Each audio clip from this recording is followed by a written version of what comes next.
Kim Ives is actually the editor of Haiti Liberty, a news and current affairs website, and he's joining me from New York City. Welcome to our broadcast. Thank you. Tell us, why did they choose Privert? Well, Privert, I think he has the color of a Lavalas president. That is, he was associated with former President Aristide and with President Privert. He was a minister for both. But he really began his career as working in the tax department of Jean-Claude Duvalier back in the 80s. So he's come across the political spectrum, and to me, it's a way to sort of assuage the opposition, which has been condemning this approach of the parliament, which is itself has the result of a questionable election. And so to some extent, this is a way to appease the opposition, who have come and stood by Privert and said they support his being president. Again, president is just mostly symbolic. The prime minister that he will pick with the parliament will be the real power. I see quite a backstory on him. Tell our viewers about him. He's been to jail. Yeah, he's been to jail. He was there with former Prime Minister Yvonne Neptune. He was the Interior Minister, was, deeply involved with both the Aristide and Privert presidencies.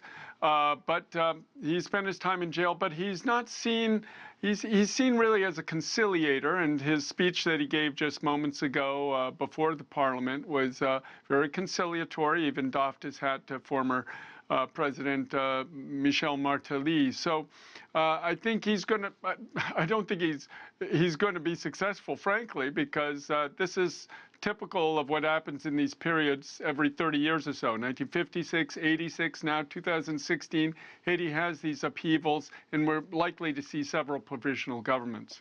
120 days, is this enough time to prepare for the elections?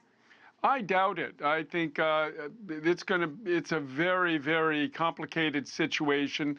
They're talking about doing a verification of the voting that happened in August and October. I think that's going to crash. And I think that basically we're going to see this thing pushed back, and maybe even see a different constellation of provisional government than the one that we see presently emerging with Privert. The U.S. and the UN certainly had their hand in this pie last time around. How big of an influence will they be? Oh, they've been a big influence. I mean, the whole notion, originally the opposition said that it should be, as the Constitution says, a Supreme Court judge. But the OAS, which is kind of the Ministry of Colonial Affairs of the U.S., went in and worked with the Parliament, which, as I said, itself is in question, and concocted this sort of accord. And so the U.S. and OAS definitely are very big players in the background behind the scenes.